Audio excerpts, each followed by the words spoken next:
jumpa lagi bersama kami dalam kalimat KTGC 5 menit.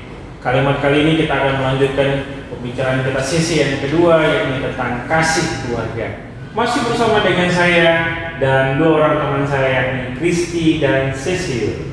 Hai. Nah, melanjutkan pembahasan kita tentang part pertama, yaitu kasih berkeluarga gitu kan, Bang. Seperti pembahasan kita yang sebelumnya, di mana yang kita bahas kemarin itu kan banyak orang muda sekarang yang memilih untuk seks bebas, terus friends with benefit gitu. Apa sih, Bang, kaitannya itu dengan seksualitas, kekudusan seksualitas manusia sekarang? Oke, baik. Jadi kan gini, Cecil.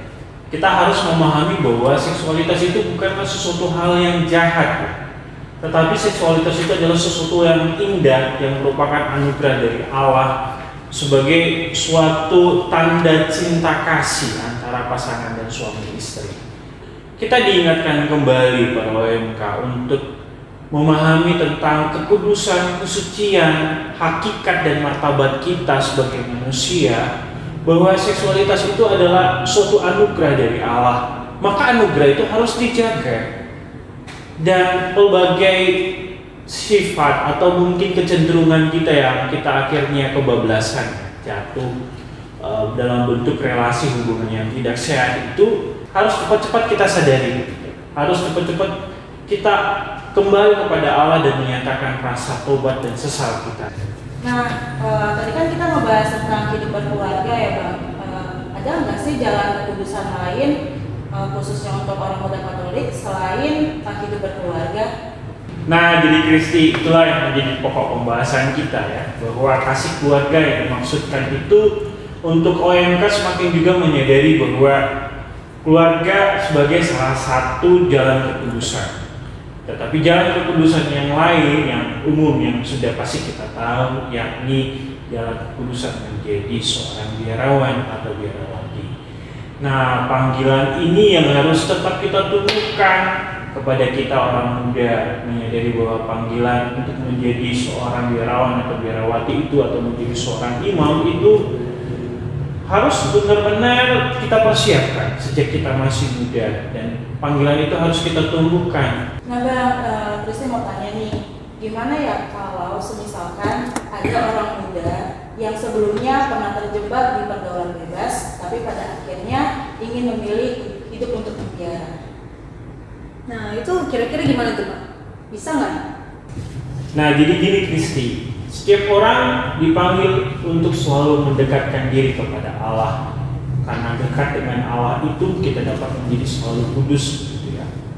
Ada banyak bentuk pilihan panggilan untuk selalu dekat dengan Allah. Apakah itu dalam berkeluarga, apakah itu menjadi biarawan-biarawati dan menjadi seorang imam.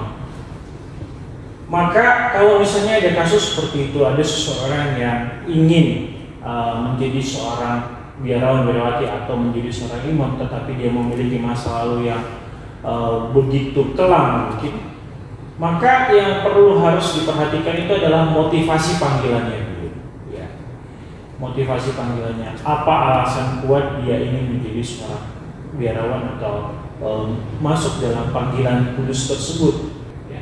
Jadi kita harus pertama-tama menyadarkan orang itu dulu, kalau misalnya itu adalah teman kamu, mengingatkan kembali apa motivasinya, dan mungkin perlu dia dibimbing oleh seorang pastor atau seorang suster untuk semakin memurnikan panggilannya tersebut.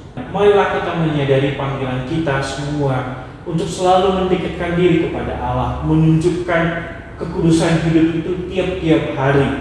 Maka seksualitas bukanlah sesuatu hal yang dosa. Perlu ada selalu edukasi bagi kita orang-orang muda untuk menyadari bahaya kalau misalnya kita terjebak di dalam kehidupan free sex atau yang sejenisnya dan yang lainnya. Inilah kami dalam bincang-bincang kami di dalam kalimat kali ini. Semoga kita semua orang-orang muda semakin menyadari panggilan hidup kita dan memilih tetap menjadi seorang pribadi yang kudus. Sampai jumpa dalam kalimat selanjutnya. Dadah.